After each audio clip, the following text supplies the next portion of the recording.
Good evening. Welcome to the Redmond Public Schools School Board meeting, March 24th, 2026. Call to order, roll call. We have Jim Bryant. Here. Kayla Anderson. Here. Jeremy Koenig. Here. Therese Bjornstad. Here. Rachel Schoenfelter. Here. Jennifer Tift. Here. Superintendent Dashik. And myself, Ryan Reister. Jeremy, would you please read the vision statement for us? Yes.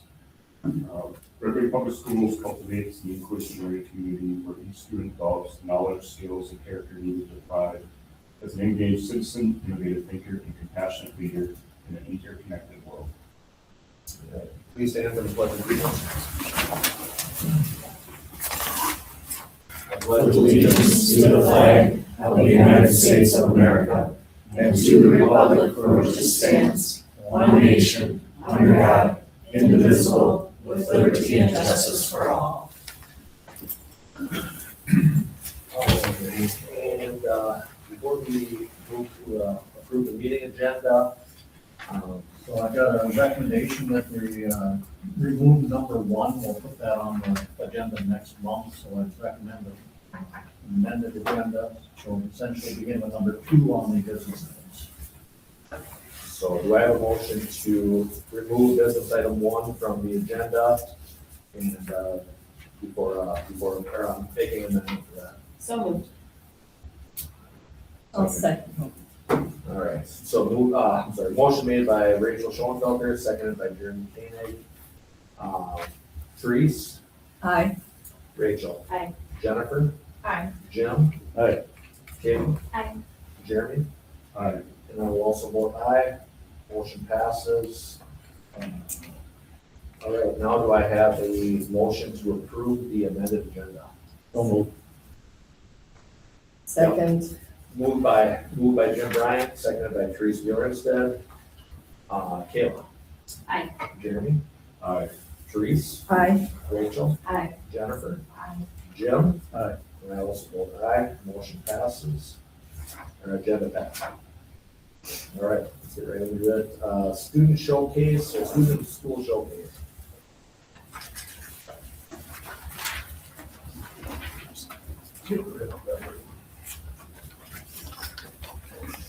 Good evening, everyone. You got the pleasure of having two fellas that have a face for radio in front of you tonight. So we're going to do a couple of updates. The first one is on our safe routes to school. I put a handout on each of your locations, and for those in the gallery, if you want it, it's in the back. Last year, we applied for a Safe Routes to School grant and were awarded $19,400 to purchase adaptive bicycles for folks that can't ride our regular bicycle fleet. We had some folks that were left out. So we met together with our DAPE teachers. Those are the developmental adaptive physical education teachers, Jen Grove and her teacher, and me and Mr. Richmond, and reached out to numerous companies to see where we could get our best bang for the buck, and ended up working with local here with Chris Lucas from Cycle Ability. Interesting fella, and he ended up buying up the bicycle shop downtown, by the way. So he's going to be opening a new one. So we're going to have support in the community, which was awesome. We came in under budget. And when we looked at both current and future needs, all the way down from Covell up through the high school, we then went through and said, what is it that we need to have in order to support the most number of kids? And if you flip it over, you'll see a picture of Chris and what ended up being the 6 different adaptive trikes that we could get for our money. And then each one also came with a helmet. We got purple, of course. But they have the ability to be adapted to just about every disability we currently have in the district. And that's kind of exciting for us. And then working with Chris, he was able to help us. So you see some of them have white tires, some of them have black tires. They're high density tires, so they don't actually have the air in them. So they will last like forever and ever and ever. So it's really an awesome thing. They arrived right before our holiday break in December. And Chris has been busy in assembling them, and then he's put them in storage for us. And we're planning on having a delivery show and tell type thing at the middle school. And then a couple of them will end up going to Burnside with Miss Grove as well for the size. But it's awesome. I mean, for what we're going to be able to do with our current bike fleet and then be able to have a more inclusive fleet is excellent.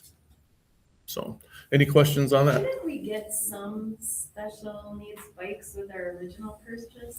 I think they were kick bikes, weren't they, Miss Grove? Yes. So if they can't pedal, they can do the pad. But these, if you look at them, we've got everything. There's baskets. There's even ones that the adult, if the student needs somebody to be with them, that you can ride beside them. So that way we can support the most number of students. Good. Fantastic. And then the other side is an update with Mr. Richmond here. And this one's 22 pictures and, Okay, so nope, you don't. Lisa, can you advance one more, please? all right, so a couple of years ago, I had nominated a student for Student of the Month. And little did I know, his father was head of solar analyst, or he was solar analyst for Knobelsdorf. I had always wanted to put a solar lab in our classroom and have a lot of what we do ran off solar power and teach kids how we make solar energy and all that. So this is just my grant recipient letter from the Red Wing Foundation, who has been a great supporter of my program every year. And so they gave us $4,000. Next slide, Please. please. So these are the two main companies that did the work, Knobelsdorf and Van Meter, who Knobelsdorf works with. Next slide, please. Here is when Knobelsdorf and Van Meter first came in. You can see all the equipment was ordered and they got on it. It would have been early last winter. So next slide. There they are, just putting together some of the pieces. Next slide. There they are up on the roof. So these are on stands, so they don't penetrate the roof, which is good. And so they're held down by patio blocks. I had to run over to Menards and get patio blocks. And so everything is just, it's below the curb. You see the curb going around the outside. It's below that. And it's held down by the patio pavers. Next. Here's some of the conduit. Next. Okay, so here you see them loading all the pallet pavers, or the pavers were on the pallet, and we brought them up. Next slide. There's a conduit coming all the way down. So near the bottom, they have an emergency shut-off. So if we did have a power problem, it wouldn't go back into the building. So that was required. Next slide. Here they are, all complete. Next slide. Another picture. Next slide. This is with all the conduit, everything ran. Next slide, please. Here are all the people. We had a gathering to thank all the people that had a part in it. And so we met and we kind of looked at what the plan was, where it would be at. And next slide, please. Here is what it looks like. So it's kind of small, but students come in and they record data like the temperature, the weather, how many watts that we're bringing in, how many watts that we're using. So everything you see along the back wall is ran off these solar panels. Next slide. Then we added some different labs around my back room, which used to be the wood shop years ago. And I was running out of space, so I put these on the wall. So we have a forensic lab where kids can make tire prints, footprints, handprints, and they make molds, and they do all that. Next slide. Then we have a plumbing and electrical lab. So because we have like 25, 30 kids, they can all break up into a group of 6, and they get to work on that lab. And then we go for about 7 or 8 minutes, and then we rotate. And so they learn everything they need to about DIY. I don't let them wire it up. I don't want them knowing, because I don't want calls from parents saying, why do my lights flicker? And so I let them staple the wire. They can run the wire to the outlet, but that's it. Next slide, please. We have a circuit lab. This is for our 5th grade. So they learn basic circuitry, open, closed circuits, and each different square or rectangle has a wiring component or a schedule, and they wire it up, and if the light bulb comes on, they did well. Next slide, please. Here we have a siding lab. We have pneumatic tools. They learn to side the outside of a house or a parcel. That's in car siding. So they shoot nails, and so I put them way in the corner. And so we do stuff like this. Next slide, please. This is our door and window lab. So you see 3 doors, and all the doors open, and they learn how to put doorknobs on, how to put hinges on. Okay, next slide, please. Here we do screen windowing, so they can take these out, replace the screen on a screen door, screen window. Next slide, please. These are all the components of the lab. We have about 35 cordless drills that we got from Donors Choose, Red Wing Foundation. So we're set up pretty well. And then the tools that are up on the top, the kids get to plug those in so they could see how many watts each tool would use. Next slide, please. This is what the students look at. So you can see in the upper left, that's how many watts we're making. In the middle is the percentage. The big box is a solar generator. And so all the power comes into that gray box. It inverts, and then it converts to DC power. And so everything up on that screen, the kids will record. And then based on everything that we record, the kids can predict how many watts we would make. So if it's really sunny and we're making 150 watts, Friday is going to be cloudy and rainy. How many watts do you predict? So we get to play games. Next slide, please. Okay, here's just a couple of kids that we're recording. Next slide, please.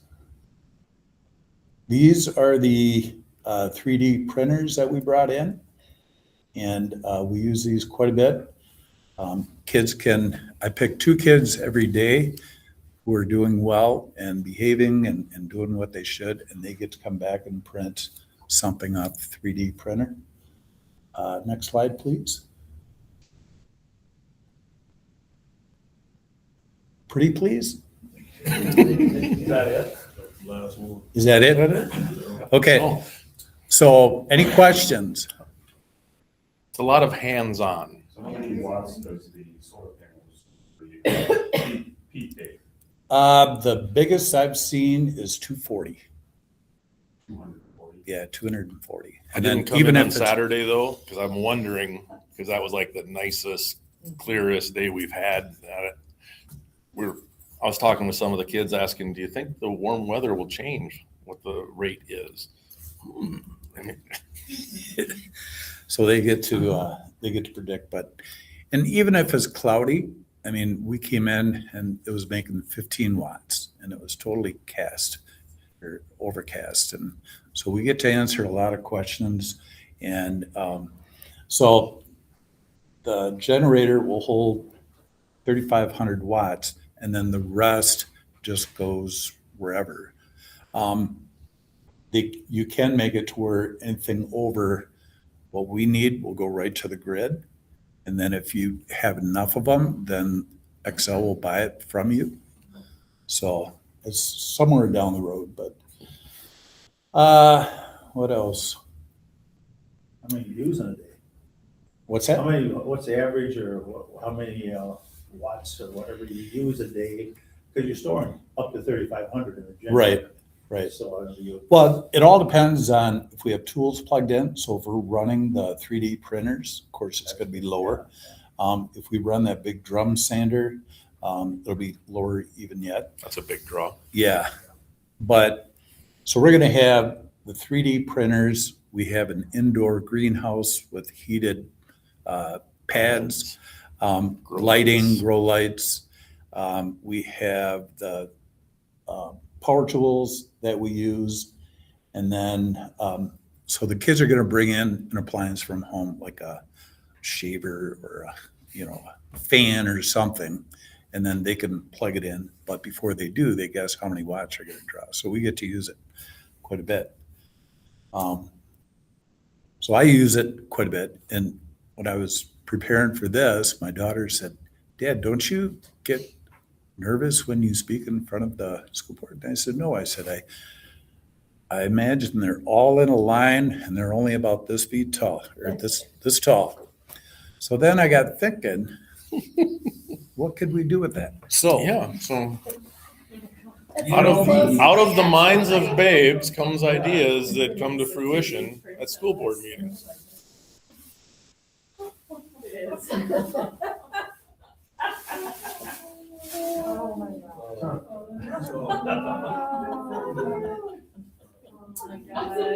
So you may have gotten your hair colored before this picture. But I was on there tonight. Huh? I was on there, guy. Yeah, I thought you guys. Then my daughter said, "But Dad," because I had Ryan in all black. I said, "Dad, he's got gray hair." So she did the gray. Touch-ups. And then the hairdo. I put 3 pictures. Yeah. And they all look like this when it came out. Wow, that's impressive. So, what's that show? The Incredibles? The Incredible. Yep, that's what we came up Yeah. with. So that was not my intention. But, So, so we had fun with this. So this is. Yeah. That's really a good spot. This is donated to the board. all right. District office. Thank you. Any other questions for us? Then we appreciate your time. Good job, yeah, Nick. thank you. Thank you. Thank you.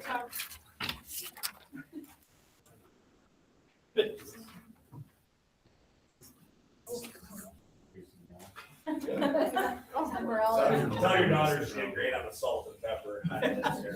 I said, give them more black than gray. Always appreciated. All right, thank you guys.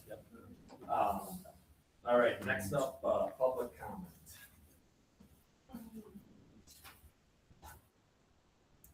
Public comment. So I'm just gonna, before you start. Should have known I'm the only one. I know we've heard this.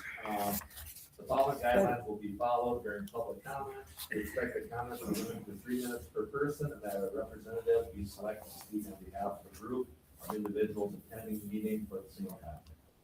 Number 2, school board members will listen to public comment but will not discuss the topic at the meeting. The superintendent and/or school board chair may provide a response outlining the steps the school district has taken or will take to address the concerns. A summary of the school district's actions in response to the public comment will be provided to the school board, individuals submitting public comment and/or public at a later date as appropriate. And number 3, we expect the comments remain respectful and appropriate and not identify any current or former students, their families, or staff members. by name. Whenever you are ready, go ahead. Okay. Over the past year and a half, I've had a lot of parents reach out to me for help with the district. Parents asking how to file grievances with the school or outside organizations, parents who need help with transportation, parents making serious accusations about misconduct or cover-ups, They've come to me for advice, for IEPs, for 504 plans, for documenting incidents, for understanding their rights, for support when something goes wrong. I don't get compensated for any of this. I volunteer my time, my hours and hours of it. And yet, despite that, the district often treats me like I'm a problem, like I'm a thorn in your side, instead of recognizing that I'm helping families navigate a system that they don't feel supported by. Many of you are in comfortable paid positions, and from where I stand, that comfort seems like it makes it easier to ignore some of these problems. So why are families trusting an unpaid, untrained community member more than the paid professionals who are supposed to serve them? What is happening inside the system that makes parents feel like they have to go outside just to be heard? Because that's not normal. That's a breakdown in trust. Additionally, a parent who had been trespassed from school property was given permission via email by a district employee to come pick up their child as a one-time exception. Essentially, a district employee told the parent to do something that could result in criminal charges. That parent followed those instructions and was then stopped by law enforcement and told that they could be charged. So what happens when a staff member directs a parent to engage in potentially illegal activity? Does accountability depend on the severity of the offense? Does it depend on whether it's a petty misdemeanor, a felony, or a misdemeanor? Does it depend on who the staff member is? Because from the outside, it looks like accountability is not applied equally, and that's a problem. Over a year ago, I repeatedly asked this board for something very simple. Bring in an independent organization to interview impacted students, assess what's happening in this district, and produce non-biased report of those findings, but I was told that wasn't an option. Since I've been working with the NAACP and other organizations, I can tell you not only is it an option, but it's standard practice when trust is broken down. Many parents feel that's where the district is right now. To the families that are listening, if you are dealing with racism, bullying, harassment, or any grievance with the district, or you feel unheard in your concerns, please, I invite you to reach out to me. We are working very hard right now to bring community healing and a peace circle to Red Wing with support from the NAACP. This is about creating space for truth, accountability, and real change, because families deserve better than this. Whether or not this district chooses to acknowledge it or not, accountability is coming. Please pass the word around. If you know anybody that's been impacted by incidents incidents that have happened at the school, please get in contact with me and I'll try to help you even when others don't. We are stronger together, and with a little bit of hard work, we can make this a safer place for all of our children. Thank you. Thank you, Amber. Yep.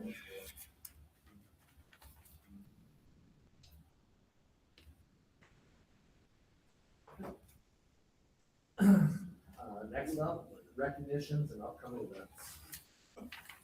As far as some upcoming events that we'll have going on here, we've got some planning things that are going on in regards to the potential restructuring, if you will, of our early childhood. So coming up on Thursday, there was this is by invitation only to daycare providers, that will be able to have a discussion with individuals from SiteLogic to get their perspective on things.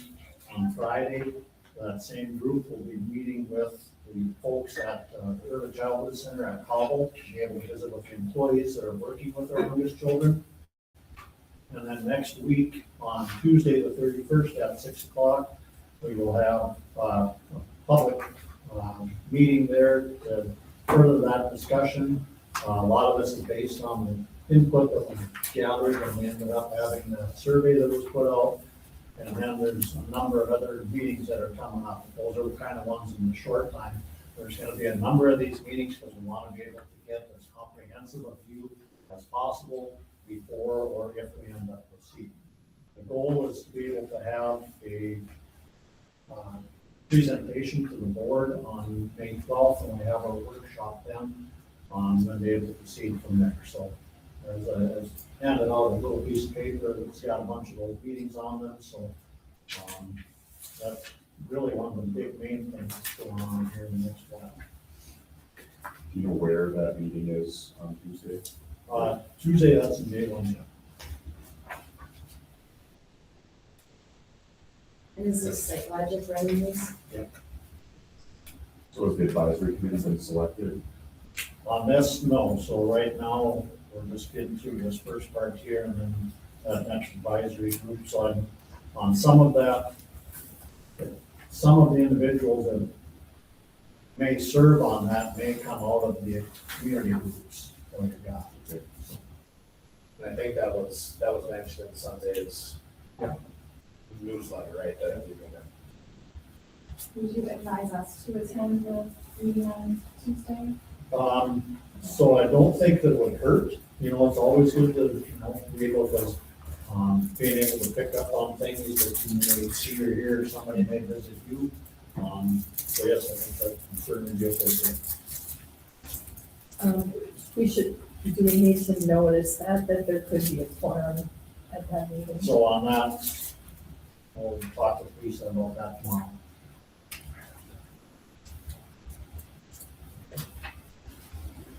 Any further questions on the timeline here, the tentative timeline of the meetings? Just, has this been advertised quite a bit? I mean, that's the first I've seen anything.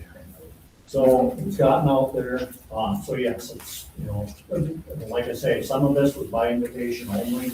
And then some of the rest of it that get put into the newsletter this time, and now, I'll be kicking that up a notch because it's next week. So on the 26th and 31st are the meeting in this room right here? Yep. And those meetings, so like on the 26th, on the 26th on that one, the recommendation that we got from Site Logic is, I'm going to basically welcome the individuals that are there, and then I'm gonna leave, because that way, just to get a little less bias or pressure or whatever along the way, so that way Site Logic is going to gather that information independently of us. So it looks like on Tuesday, April 7th. That's like, yeah, so some of that's still a little, That's all, that's on the air. Okay, all right. So are those meetings that we should possibly be attending, or should we have a board rep on those meetings? I would think at most we would have we would not end up with one, so you'd Yeah. have a 1, 2, or 3 perhaps. Right. So we'll get that figured out, and I want to at least be aware of the rough timeline, Yeah, and then we'll get that figured out. There were a couple of questions posed to Site Logic. Do you think, like, for example, an important question I thought should be answered that might be helpful in these discussions was, if what the access is right now for kids for preschools, if there's a wait list everywhere, if there's openings in places. So we have some of that information, and that's part of the daycare providers, see kind of what they're seeing as well, so. I should have some more information before too long, and we'll be able to move forward. I'm ready to go. And so, the way I'm looking at it, we should probably some of us should probably try to get to the 26th. No, Or that's only, No. that's the all. 31st. 26th. I 31st, can so go on the 31st. there was an invite going around Yeah. on social media as well, I think. Yes, Or event, I guess it was. Right. So, So is Site Logic going to provide the talking points for these meetings? So they got the questions they're going through, they've got that experience to be able to gather that information. I've not seen specifically what the questions are. Because I see this, there's 2 primary objectives. One is to consolidate schools, which would in turn bring the schools to our schools, and then whether or not it's going to be funded or not from the district. Well, the first is to truly assess what the need is and what the community seeks, because if we're at a point where it's not broadly supported within the community, then, we're not gonna, can't ram something along those lines. So right now, it's.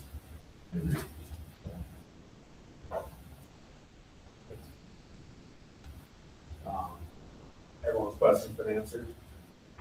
All right. Any more recognitions or upcoming events? All right. With that, we'll move on to administrative reports. So with the administrative reports here, now we're on the sprint until the end of the school year, which goes very, very quickly at this point. So at Hobble, they've been working on preschool registrations, some of the things that are going on there.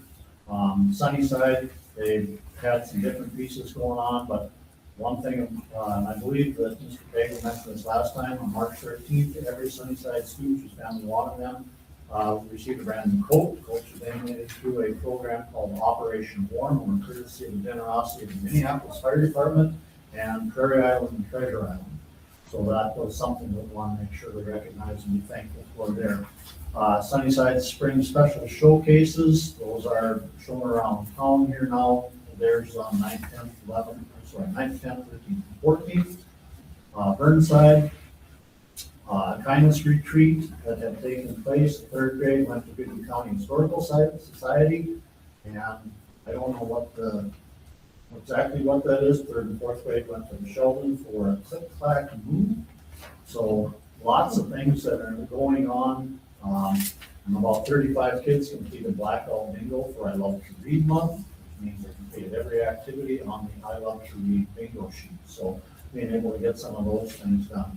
Twin Bluff, they had Magic for Everyone, performing a couple shows on February 27th for the students with special needs.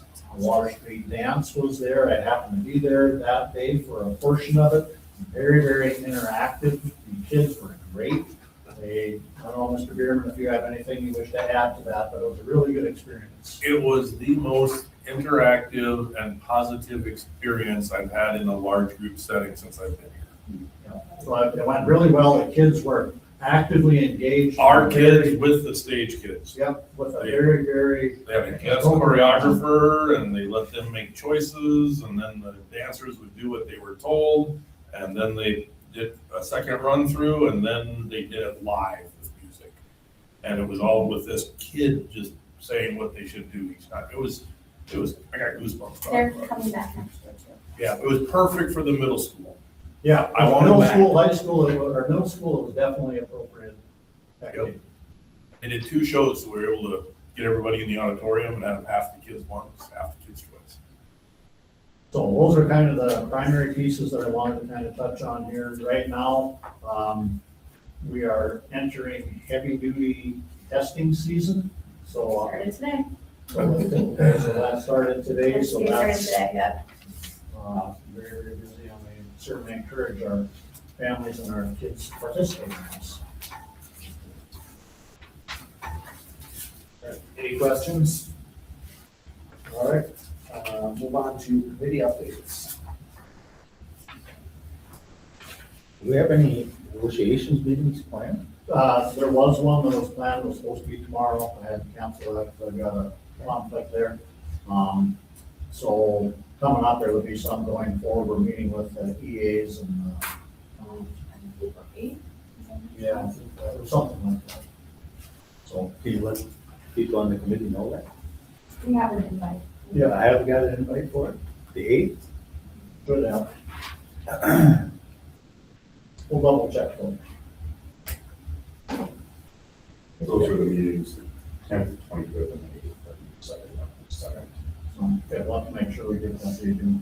That'd be great.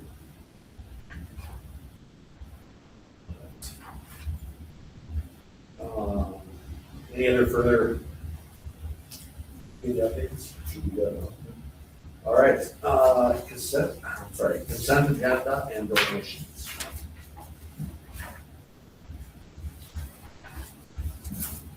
So on the donations, again, our community is very generous, as you can see, so on here, United Lutheran Social Concerns Group, $30, new and used clothes to Cobble. Sergeant's Nursery, $50 to Tower View Robotics. Mississippi Laundry, $100 to Tower View Robotics. Prairie Farmers and Merchants, Cannon Falls, $50 to Tower View Robotics. Riverside Auto, $500 to Tower View Robotics.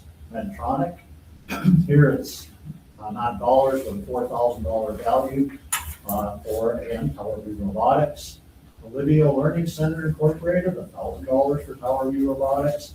Redmond Public Schools Foundation, $1,600 for school clubs. Lombard Love to Read Legacy Fund, $4,575.69, which is books for elementary schools. And the Red Wing Public Schools Music Endowment Fund, $1,236.13 to support music programs. So again, we have a very generous community, and we're thankful for what they do for us. Do I have a motion to approve the donations?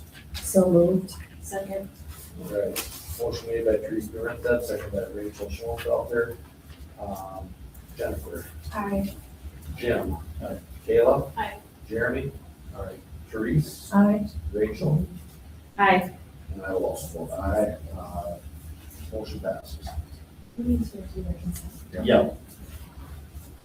So, following that up, do I have a motion to approve the consent agenda as? So moved. Second.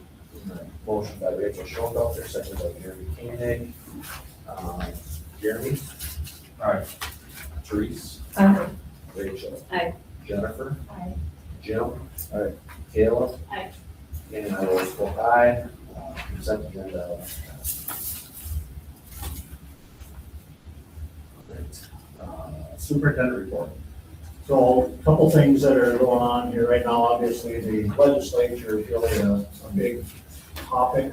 One of the biggest things that we've got facing us is the change in compensatory aid, and I mentioned this lots of different times, but right now we're looking at using about $562,000 if that stays in place as it sits. Right now, it does not look very optimistic that there will be another hold harmless, meaning if they did have a hold harmless, at some point, that funding is gonna end up going away. So that's something that we gotta be cognizant of. At this point, there's also things like, we don't know exactly what our title funds are going to be for the upcoming year. So as Emily stated, here we are, we're making programmatic changes, we're trying to figure out what it is. We don't know how much money we're dealing with until into May, might even be June. First through second week of May, we know our title funds. So those are certainly some headwinds that we've got to be paying attention to. So those are really probably some of the biggest pieces. You never know what's going to happen with the legislature as far as any kind of mandates that are going to come forward. There's a bunch of things that are spinning around in the legislature right now. And then it does appear that in the most recent budget that the governor put forward, they're looking to cut out another $50 million off of special education funding. So all of those things are potential impacts. So we're just gonna have to keep our head on the swivel and we'll deal with it as it comes. The Minnesota School Board Association website has a legislative dashboard that kind of updates you on the week and what's going on and lets you know what's coming. So if you want to look up bills or there's an alert, that now would be a good time to contact your legislators. Well, actually, coming up here now, they're on break here for, it's this next week, I believe. They're on, legislatures on break for a while, so. Yeah, and you can also go back, they have this Friday chat room where they go through in 30 minutes. It's a lot to digest. They talk about everything that's going on or has gone on for the week.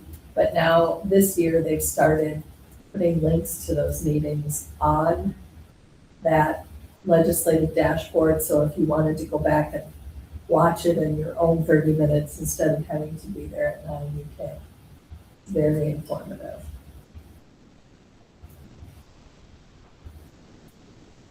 All right, thank you, Therese. Was that both finance and superintendent comments were good there? Any board members have any further conversation on the superintendent report? All right, we'll move into business items. As previously noted, we're going to skip number one. We're going to get right into the roofing project, and we have a. So, Chris, I don't know how you wish to proceed here. Who the Jody can go first with the All right. Good evening again. I'm Jody Zesba with Ellers. Thanks for having me tonight. So we're excited with the legislative session last year. One of the things that got approved was something that districts have been asking for a long time, and that is to be able to access funds for roofing projects as part of the LTFM program without needing to commit your $380 per pupil that you receive. So you may know that that is the current formula. It generally doesn't provide school districts with enough money to do all of your deferred maintenance and health and safety projects. So there have been a few categories when the program was put in place that the legislature allowed you to access additional revenue for. Those are health and safety type projects like indoor air quality, fire suppression, and asbestos removal. The roofing was added last session after a lot of input from districts and testimony that was given because those are large dollar projects and it's hard to finance those with that $380 per pupil. And it's really important to protect the investment that the community has made in your facilities. So if you don't replace your roof, you can have a lot of problems and it can be very costly, especially if you get water and mold issues that you have to deal with. So in order to proceed with accessing money for this program, and many districts, now that the authorization is in place, are moving forward with roofing projects in the same manner. So in order to do that, MDE requires you to have a resolution of intent that you're going to proceed with the financing, and then you have to submit revised plans. So you have a resolution before you tonight that will meet the requirements that MDE will have you follow. And then we've updated the LTFM revenue and expenditure spreadsheets that were submitted last summer. So when we would move forward, we've got some preliminary financing schedules that we provided and talked to the finance committee about. And then we would proceed with refining those schedules and getting the bond sale ready. Interestingly, Moody's reached out to the district and you're under their surveillance process right now for a potential upgrade to your bond rating. So Chris participated in a phone call along with us yesterday with Moody's, and we're expecting a reply from them on Thursday morning, but he did an excellent job representing the district, providing all sorts of great information. And we're really hopeful that that you may get an upgrade from Moody's, which will be very helpful as part of this process and very timely. That with a higher rating, you generally would expect to see more bids and a lower interest rate. So that's the other exciting news as part of this process. Anything else, Chris, that you'd like me to touch on? Okay, so Jody, help me out here because I don't have this right in front of me. So make a recommendation that we approve the resolution. Could you rename that resolution for us, please? It's a resolution of intent to issue facilities maintenance bonds. Okay, and that amount? $2,260,000. Correct. Oh, it was a test. Okay, thank you. I passed. And then what's the term of those? We have it set up for 10 years right now. So, I mean, that matches up with your existing debt structure. So certainly if we get better interest rates, we could have it a little shorter, or we can just kind of leave it as is over that 10-year term. And it coincides with the debt that you have outstanding right now, the remaining term on the debt that you have outstanding right now. And it does qualify for the ag to school credit. I know you don't have a ton of agricultural property, but the agricultural property owners get a 70% credit then on any debt service payments, which is super helpful and great property tax relief for them, thanks to legislative action from a while ago too. What is the current debt we have out? Can you make that? You have two issues outstanding. Yeah, so the one ends in 2037, I believe is both of them, there's nothing that's coming due short. No. Both of them are. One is, 2037 school building bonds. So those would have been voter approved bonds and issued in 2016. And then facilities maintenance bonds as part of this program that's using your $380 per pupil for the payments. And those are through 2038. We had one last year. They're small, yeah. Got it. Yeah. All right. So, I guess, do I have a motion to approve the resolution of intent to issue general obligation facilities maintenance bond totaling $2,260,000? Second. Any conversation on this before we vote? So what would be the next step if we approve this? So the next step is that you submit this information to MDE for their approval of your revised plan and the issuance of bonds. At some point, does this need to go to the public or vote, or how is this approved? So there's a notice that goes in your newspaper, and that it was included with the resolution, so so you're discussing it at a public meeting, and then the notice goes in the newspaper. Basically, it's public notification. It's Yep. not a requirement that the public goes to a regular vote. So Correct. this is board authority. But in the board packet, which is available for the public to read, it said on a $300,000 house, is it $13 a year? Yes, I should have mentioned that. So that's a conservative estimate. We have very conservative assumptions at this point in time, but yeah, about $1 a month on your average value home. So It's thanks not for a mentioning that. huge tax increase. No. And this district does have, relatively speaking, low taxes, low debt service tax rate, so just know that in context too.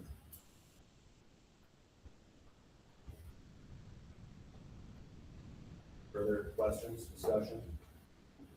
Is the 2,260,000, is that strictly for the roofing project, or is it, that's what the estimates are? Yeah, it's not to exceed amount, so the 2,260,000 is your upper limit. Now, if, assuming the resolution gets approved tonight, and that covers about 2.1 million in project costs along with cost of issuance, similar to when you have a home mortgage. So the cost of issuance associated with it and the first interest payment due to the timing of our levy process. So you've set the levy already for taxes payable in 26. Your statements probably went out recently, I assume. Coming out very soon. Yeah. The first payment on the bonds will be due February 1st of 2027. You won't have a levy to cover that, so that will be paid from bond proceeds. So that's part of the difference between the 2,260,000 and the 2.1 million for the project costs associated with the roof. This is to be used for. So knowing that it's for the ice arena in the middle school, what is, do you know what the condition of the roof here at the high school is, being that this was built about the same time as that arena? I Are we don't gonna be looking for know, another but levy soon? bet Kevin will know. The entire high school was done in 2017. It's under warranty to 2057. It has a 40-year warranty on the high school roof. So we've got a schedule with all of the rooftops on all of our buildings, and they're color coded. So it's green, yellow, red, and after we have these done, all of our roofs will be in green, and it's a long time before we should have to be looking at them again. 2038 would be the next roof that will be coming due. Thank you. All right. Anything else? All right, thank you, Edward, for the information. Let's go ahead and vote on this. Rachel. Aye. Jennifer. Aye. Jim. Aye. Kayla. Aye. Jeremy. Aye. Terese. Aye. And I will also vote aye. Resolution of intent for the school board to issue the general obligation facilities maintenance bonds of $2,260,000. Is passed. Great, thank you. Thank you so much. Thank you. Thanks, Jody. All right. Next up, transportation RFQ. So with our transportation, we've had a lengthy process. We started back in December, gone through a number of iterations on what this could look like. At the last board meeting, the board rejected the bid for student, which then allowed us to engage with our next people down the line. So my recommendation is that we approve a contract with MTN, in Minneapolis, or what is the M? Metropolitan, or is it? Metropolitan. Sorry, I should have that in my head. Metropolitan Transportation Network. And what they would do is that would begin July 1st. So with that, MTN has a rather detailed transition plan in place, because they would then need to secure a place where they can have their buses. So I put them in contact with the owners of the bus shed, so that way they've already got contact there. They will be seeking the opportunity to hire some of our local drivers. So if somebody may work with one company now, and after they leave, we can, MTN is in charge of all that.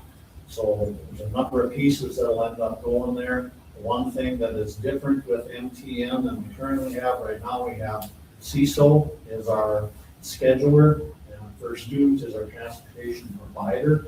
Under this new agreement, they are responsible for all of the scheduling and things there, so it's not called here to get there, it's a little bit, the goal is to make that easier. So if everything goes kind of as we see here, once they get started July 1st, then they'll be in place for the beginning of the school year. Getting this out ahead as early as we have does allow them a much easier transition. You know, it's a big job when we start looking at, because one outfit has to clear out as another one is coming in. So I'm very optimistic that we're gonna end up with a good product here when all is said and done. It's gonna meet the needs of our students and our families, and it's gonna also be more fiscally responsible for our district. So right now, my recommendation is we approve a 3-year contract. The first year of the contract, the second year of the contract would have a 3% increase, and the subsequent would also have a 3% increase. And we have the ability to extend this 2 more years at the end of our 3-year period. When you say 3%, is that across the board? Does that take into account like fuel costs? So it's 3% on the rates, you know, and they're responsible for the fuel. Okay. Because we're like getting billed the per diems. Yeah, there was a lot of extra things that were baked into it. The rates themselves are lower than what we currently have, and we're able to make sure we've got some more assurances in place. I'm very thankful for the work that Tom Watson did on this. I think that it was well worth the amount of effort from him. I do think that we end up with a better deal. My recommendation to approve MTN as our transportation provider being July 1st. Do we get to see anything, the contract or anything, other than what you just told us? So I've got all that contract. I certainly can review, I mean, I've gone through that multiple times with Chris, so if there's anything you wish to look at, it should be. Perhaps a summary of the comparison of the two would be worthwhile for us to at least, I don't say make a decision, but at least understand why.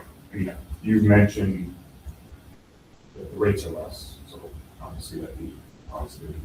Also, you're one uniform company versus multiple companies. So maybe a quick summary of some of those things, just kind of pros and cons. So on that, so you want me to try to provide that now, or do you want me to? I'm not sure that's feasible right now. It is not, so it would still be my recommendation, I would like to hope that we can approve this at this time. I can certainly provide a summary for you at the workshop. Next time we have one of those, it's up to you. But it's one of those things, and we put a lot of time and effort into vetting this, and I'd like to be able to get going on this, so that way the new company can get rolling. Literally. Yeah, on the surface, this sounds good. Does, do they have are they full service bus? Do they have coaches and smaller? They don't have coaches, they do have vans, they've got the regular yellow buses. They don't do coaches right now. So for example, one of the things that ends up kind of kicking us with our current transportation outfit is if we end up with, we've got a basketball game that's supposed to be somewhere and we can't find a driver, we end up having a coach that goes, and we end up with that additional expense over what the regular bus would be. We also have, they've got drivers that are coming in from other areas because they don't have enough drivers. We end up getting billed for their per diems and some of the extra costs that are associated there, so that ends up coming out. So we've done an awful lot of work on this to make sure that we are being responsible. So we're already spending on top of our current contract for, special events, sports, et cetera. And those extra costs would just be a part of this. Oh, because, Where is MTM located? we're actually about the Cottage Grove. Fridley, sorry. Up on Fridley, they've got, we got a number of very strong referrals from districts that currently employ them. So I think they said on one of the districts, they had 186 routes. So I mean, they're not as large, they're not a nationwide company like First Student. They are a local company, I mean, as local as that is, so they're privately owned, and the owner is heavily invested in making sure that everything goes according to what it should be. I'll make a motion to approve the RFQ, is that what it's called? That'd be the contract with MTM. Contract with MTM, and we'll have a comment after. I'll second that. Motion by Mr. Bryan, second by Mr. Bjornstead. Any further discussion? Yes, sir. I believe Bob and Chris have done a due diligence on trying to find the best transportation system cost-wise and effectively for us, and this is it. I would ask that produce a summary at some point explaining some of this so we could just support really what happened there. But I trust that they looked at the finance part, the other parts that we don't always hear about, as to the busing issues, and looking forward to going down this new chapter. I never thought I'd ever see the day that we had a different bus company, but there are others out there. And so, thank you. Thank you. Any further? Yeah, I agree. I trust your guys' due diligence, but I think in the future, if we're gonna vote on something like this, I think it'd be important to take a look at it or have something to look at before we come and vote. Everyone else good? Any further discussion? All right. Can I just add one Oh, of thing? course. We have had multiple, we don't have something necessarily in writing. No, We had, I of can course, see along where- the way, and it would be nice to be able to refer back to that if we get questions from the community. But we've also talked about this a lot at board But meetings. I can see the value in getting that something. Yeah. All right, thank you. Jeremy, how do you vote? Aye. Reese, Aye. Rachel? Aye. Jennifer? Aye. Jim? Aye. Gail? Aye. And I also vote aye. Resolution to approve the transportation contract. Passes. All right. Cooks Association agreement. So we've been negotiating with the cooks since, last fall sometime. Overall negotiations there went pretty well. We got an agreement that it does increase wages. We ended up, looking regionally to see how we compare with our counterparts, making sure that we're being fair there. There's certainly some things that were, added in that, is gonna end up being beneficial, I believe, to the employee group as well as the district. One being access to Kemira for all of our employees. So that way, hopefully, we can end up keeping our regular insurance costs down there somewhat. The good news is, or the one thing that's a little bit of a qualifier here is within Fund 2, when we ended up having meals for everybody, whether it's breakfast and lunch, well, that ended up being some additional work that ended up being for our staffs. And then as a result, we're also getting some increase in revenue because of the number of meals that we're serving. So this particular agreement, I think it addresses a lot of those pieces. It cleans up a lot of language. For example, one of the pieces that's driven me nuts since I got here was critical closures, emergency closures, standard closures. Anytime we've got any of that, we eliminated all of that language. If we're closed, we're closed. We've got a plan for how that goes.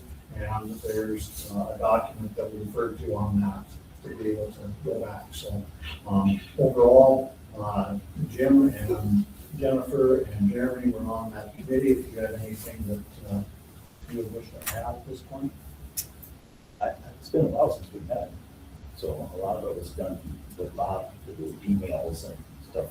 So I think it's good that we have this finalized for them. And then fun, and the adjustments in financial part comes out of that fund. It's not off of the general fund. It's out of the food service fund. I think you and Chris did a good job of clarifying what our budget was. You're down to say that. I'm satisfied with Do I have a motion to approve the Cooks Association agreement? Motion made by Jennifer Tiff, seconded by Jeremy Koenig. Any discussion on the agreement? Right. Kayla? Aye. Karen? Aye. Jennifer? Aye. Rachel? Aye. Therese? I, Jim? Aye. I also will vote aye. That motion to approve the Cooks agreement passes. Next up, fund balance policy. So on this, at this point, I don't believe it's appropriate that we take action because this is just another presentation to you and we can clean this up, make sure that it's in line with what the board desires. So I sent out some sample language. It got to you on Monday and it's in your book there. But basically what it does is it provides a range. So rather than a hard and fast, we talked about 12% of our operating expenses. So what it does is it sets a floor at 10%, it sets a ceiling at 25% with an optimum value of 15. So that way, if right now we're at 20 or a little bit better. So if we end up falling and it comes down and we get below 15%, that's when we kind of kick things into gear and make sure that the board is aware steps that we need to take to make sure that we are addressing our financial position with the floor being at 10%. So I don't know if that is in line with what you have sought or whatever, but I think it's a reasonable way to do it. So to clarify, we're raising the alarm light, if you would say from 5% to 10%, and then with an optimal balance of 15. Yep. So they can start, we started looking at 15 and then at 10. Yep. So, Again, at this point, not have a motion on this, other than it just seems satisfactory. Like I say, I'll clean up the language, make sure we get it in the appropriate policy before bringing it forward. any discussion on this? Sounds good. I think that's kind of what we went through last workshop. Okay, I'll get that prepared for April. All right. 3-year policy review. So on here, there was a pretty good slug of policies that you present to you. So this is just a regular 3-year review. There's not any that we're making any substantial changes to, so my recommendation would be approve those policies as they were presented. So moved. Motion by Mr. Bryant, Second. second by Kayla Anderson. Any discussion on these policies before we vote? All right, Therese, why don't you start us off? I, Rachel? Aye. Jennifer? Aye. Jim? Aye. Kayla? Aye. Jeremy? And I also vote aye. The 3-year policy review passes. All right, next up, upcoming meetings and adjournments. A couple things that I've got to note there. So our original board workshop was scheduled for April 14th. We moved it to April 7th because I have to be at a conference in Chicago. And the only date that we were able to schedule an important meeting with our AI deal is on April 7th. So now we have a conflict there at the point where I really don't know what to do with it. We could forego the workshop this month. I can keep you updated electronically and along those lines. I cannot find another time to fit it in between now. Otherwise, we're gonna have basically 2 meetings in 1 week. Is there anything pressing that we need to, But as of right now, there's only one item on the agenda and it's just a policy. So I have no no problem or issue with just going to the 28th and packing up whatever we need in the second Tuesday of May. Yeah, so I'll see to it that you have, everything that you need prior to that time. So it will not be a meeting on April 7th. Workshop. We need a motion to cancel that. I think that would be advisable, this one's official. I'll make a motion to cancel the workshop that was previously rescheduled to April 7th. I'll second. All right, motion by Ms. Schoenfelder, seconded by Ms. Tift. Any discussion on this? Shouldn't the motion be canceling the 14th? Because we never even had any action Yeah, moving the meeting to the 7th. but I think we did. We did. Did we do that? Yeah, I don't recall that. yeah, so that had already been done, so. You may not have done it in the process. Okay. I'm fine doing it, I just want to make sure we're. Yeah, I think the current. We're on the up and up. So- All right. Okay, so any further discussion? Just to make sure that that is posted, that that meeting is canceled in case. Website on that, yeah. Good idea. All right, we'll start off. Jim? Aye. Kayla? Aye. Jeremy? All right. Therese? I, Rachel? Aye. Jennifer? Aye. And I will also vote aye. Resolution to cancel the workshop for April 7th. Passes. that'll probably go in the newsletter this weekend too, right? Okay, so then the next actual, if I got this right, the next board meeting would be the 28th. Yes. So next board meeting will be the 28th of April.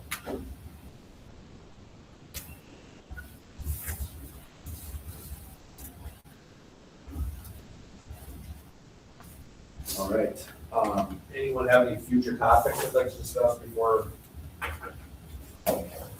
Here? All right, well, I think we did a pretty efficient job tonight, so, do I have a motion for adjournment? So, second. All right. I'll second, she motion, I'll second. It was motion by Rachel, seconded by Brian. All those in favor of adjournment? Aye. Aye.